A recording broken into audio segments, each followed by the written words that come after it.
Our next story is about happy endings and hideous beginnings and nightmares. It is also about hope and courage and never giving in. It is a true story of a nightmare that did have a happy ending, and we would like you to please welcome a man who endured 20 years of wrongful conviction, Mr. Rubin Hurricane Carter.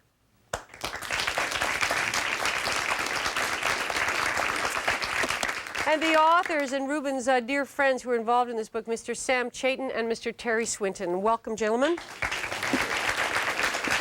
Now, I was telling my researchers, it's not often that I get to an end of a book and I'm in tears. I finished this book and it made me cry. Listen to me, I'm getting all emotional. I don't often say this to you, but if you don't read any other book this year, read this book, Lazarus and the Hurricane. This book has the ability to change people's way of thinking. It has the ability to change people's lives. It is an unbelievable story. It is full of heroes. The story, and you just have to bear with us for a second, because the story has a couple of twists and turns until we get you right to the core of it. So just follow for a second. For some reason or other, and I'm not sure why the two of you went to the United States, it was to check out some invention or something, wasn't it? That's right. We were, there's a group of friends, Terry and myself and a few others, who had been in business together for several years. We had a clothing boutique on Yorkville. And this was at the end of the 70s, and we were looking to get into another line of business. And there was this energy-saving, gas-saving device that we went down to the EPA lab in Brooklyn, the Environmental Protection Agency lab, to test. And we happened to meet Lazarus there. He was a young kid at the time. He was about 15 years old.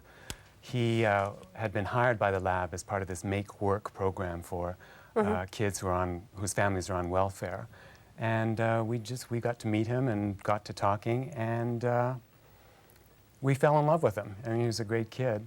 He was functionally illiterate, although he was supposed to be going into grade 10? He was supposed to be going into grade 10. He was going into grade 10, actually, near the top of his class. And as we talked to him, it became apparent quickly he wasn't very literate. And as we talked to him and a little bit more, it became apparent he was really almost entirely illiterate. And it really shocked us that somebody sort of doing very well at school, attending regularly, working hard.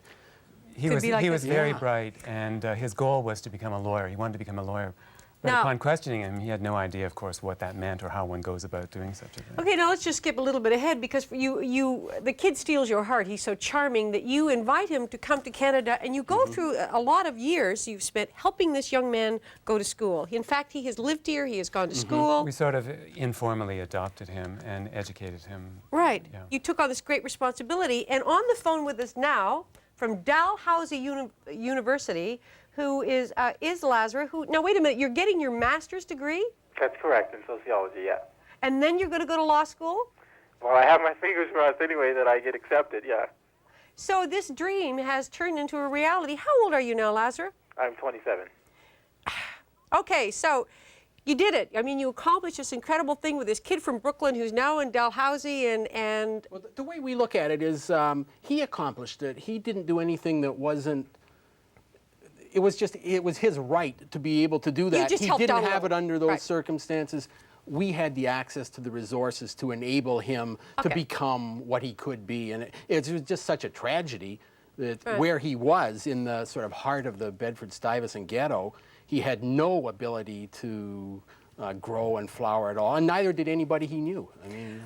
Okay, in Lazarus, in your journey in coming from Brooklyn and all your way to your master's, somewhere along the line, you start delving into your own history as a Black American and studying the lives of people and reading autobiographies. You stumble across a book called The 16th Round. That's correct, yeah. And this triggers a friendship. As a result of that book, which is Rubin's story, you wrote to this man and you set up a friendship with Rubin. And I wrote to him, and he wrote back, and I went to see him, and all sorts of wonderful things happened. Well, now, this original book, The 16th Round, did you write that? Is that? Yes, I wrote that book in 1973. Does it chronicle your life as a boxer? It chronicles my life as a young child growing up in America. Right. Lazarus and myself are simply the personifications of black people born and raised in America, miseducated in America, and all of the other diabolical things that take place in people's lives when they are isolated in a certain area of a country and then looked at very despicably. At the point that Lazarus writes to you, you are in prison. Yes. How long had you been in prison when he first contacted you about? Lazarus contacted me in 1979. I went to prison in 1966.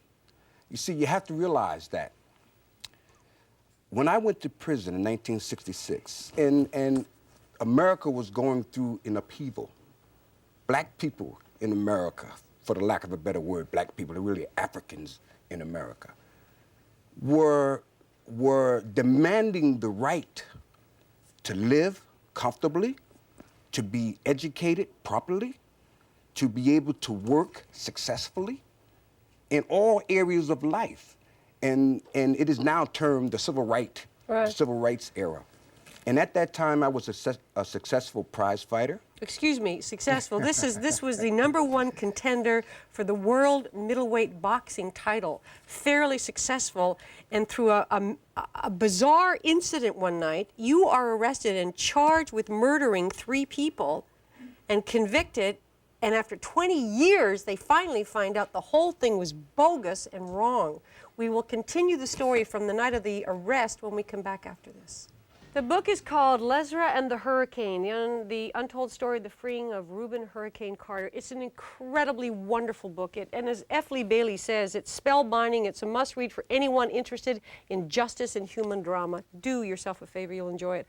Okay, Lazarus, you've read this book. You've learned that Rubin is in jail. You communicate with him for 5 or 6 months, and finally you meet for the first time at Christmas time. Tell us about that meeting.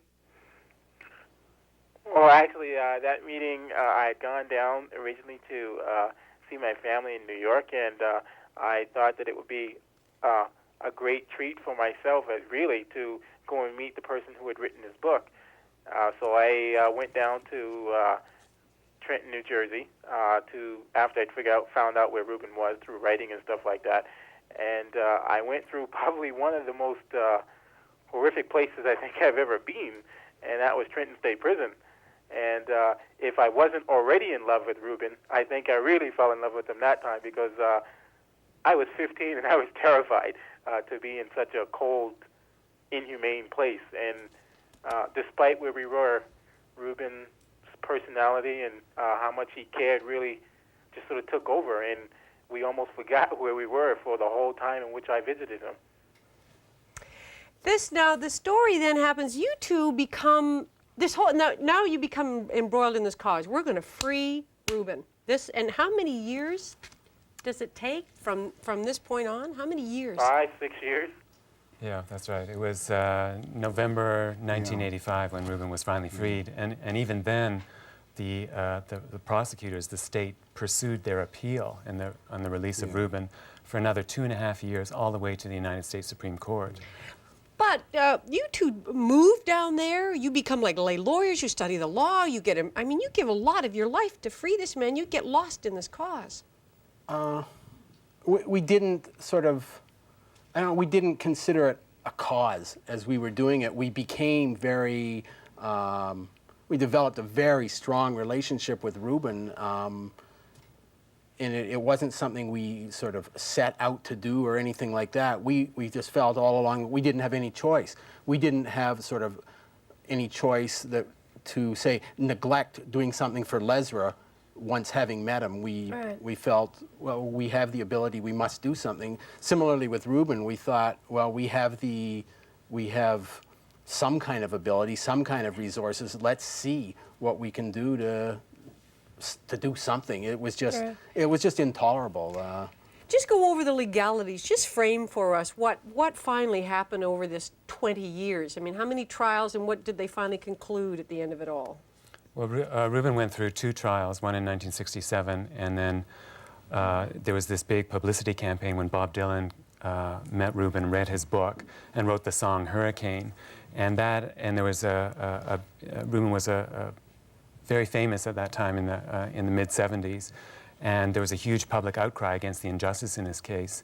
And his first conviction was overturned, but then he was retried again in 1976. And the state did the same thing over again, except in a way even worse, because all that publicity really focused the spotlight on them. And they used the enormous power of the state and the FBI, and all kinds of resources were brought to bear. Great polarization, and very publicly. I mean, cameras of the world there. And it was the state of New Jersey perceived it as such. If Rubin Carter's innocent, then the state of New Jersey's guilty, and the state couldn't accept that. So therefore, no matter what the facts were, he's going to be guilty. And basically what happened is that the prosecutors hid evidence, all the evidence, of which there was quite a bit, that exonerated Rubin and that showed that he was innocent. They hid, or they changed, and they manufactured new evidence. Just let me interject. This is a true story. Yeah. This is your life. And as you can see from the brilliance and the intelligence of these people, of Sam and of Terry, in all honesty, and a man staying in prison for 20 years, you won't say that man's honest. You know what I mean? No matter what happened, my contribution to this whole thing was just surviving it.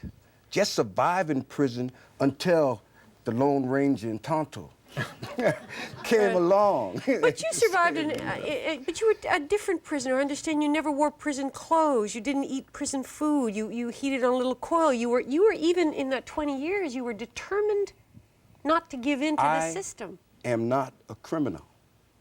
And no matter who superimposes a verdict of guilt upon me, that still does not make me guilty. Right. And it doesn't make me a criminal. You know? So my entire energy was focused upon the fact that I will not act like a criminal. And I will not permit you to treat me like a criminal. So I wouldn't wear prison clothes. I wouldn't eat the prison food. I wouldn't work the prison jobs. And I wouldn't have breathed the prison air if I could have remained alive. Right. You know what I mean? Yeah. So, but that cannot be, my ego is big enough to say, oh man, you know, I'm great. I had no choice. I couldn't do anything else because I knew that somewhere there's a Lazarus, and somewhere there's a Terry, and somewhere there's a Sam, and all the rest of the good people that focused but really, none of us could have done anything.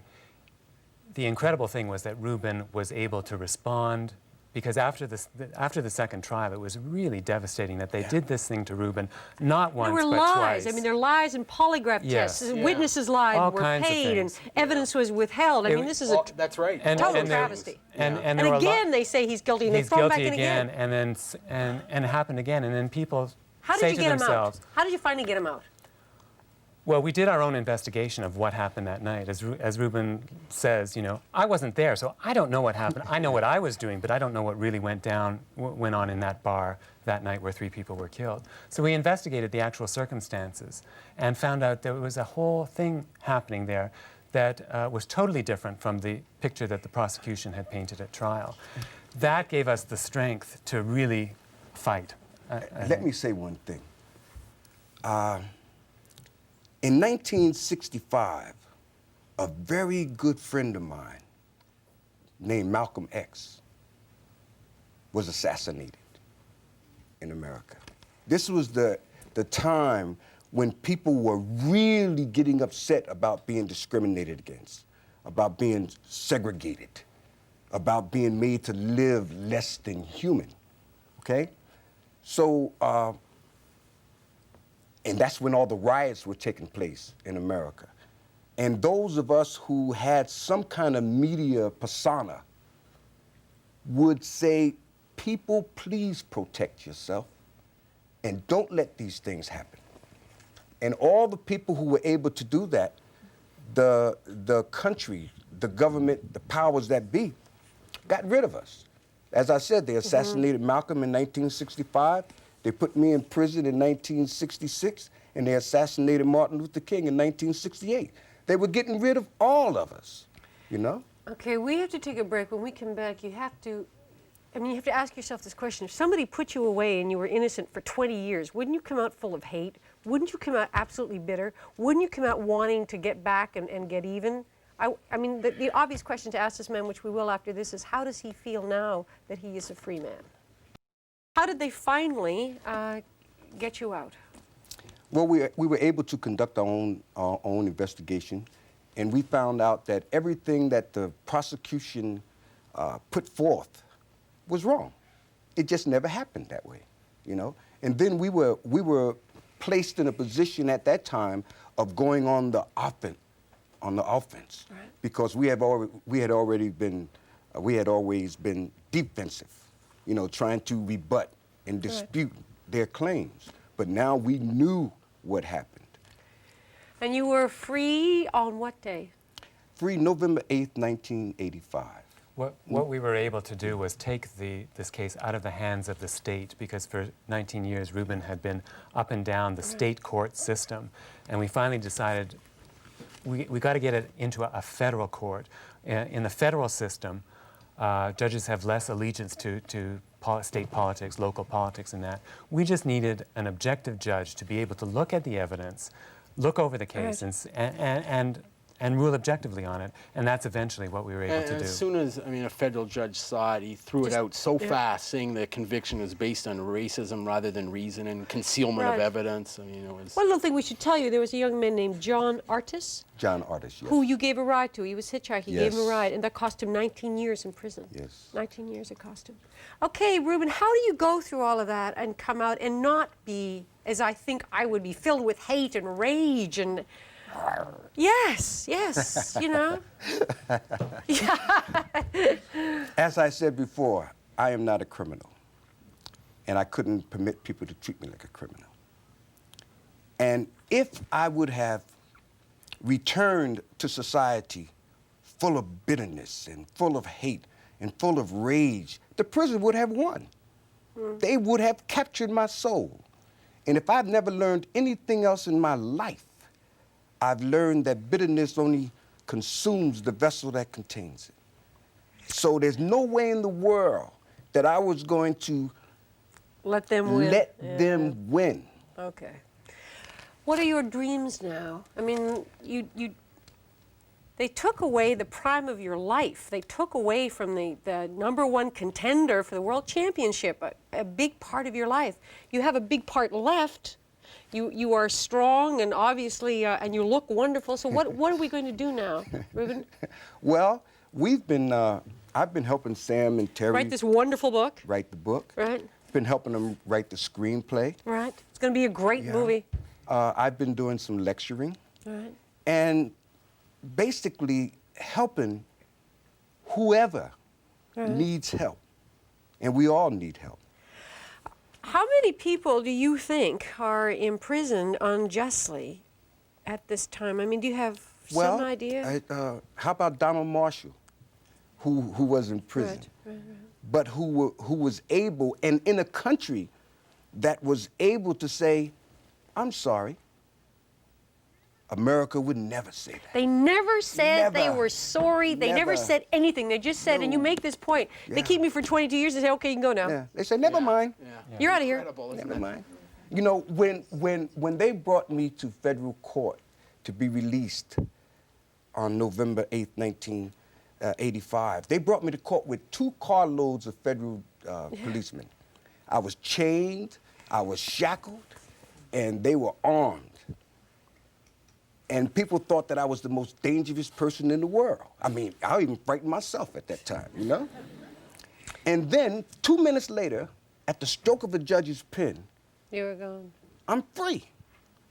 It's incredible. Okay. I want to ask you this last question, and I don't know, maybe there isn't an answer to this, but in your own mind, why did this happen to you? I mean, and then I ask that because do you believe in fate? Do you believe in destiny? Do you believe in karma? Do you believe in the random factor of madness and bad luck? Do you have any... I believe in the dignity of all human beings. I believe in the dignity of life, the sanctity of life. I believe that human beings, every one of us on this planet, got a right to be developed as a human being, to be treated gently, you know? I believe that. And wherever that is not taking place, I think that war should be declared upon those who are, and when I say war, I don't mean violence. I mean a war where people, everyone in this room, we have so much power right here, everyone in this room. If we all gather together and focused in on the same thing, we can do Anything. anything. I have to end this interview, and I am sorry to do so. I told you that I did have tears in my eyes when I finished this book. It is one of the most moving stories I've ever come across, and I am so honored to have met you, and I wish you the best of everything. Much success and happiness. Thank you very much. Thank you very much.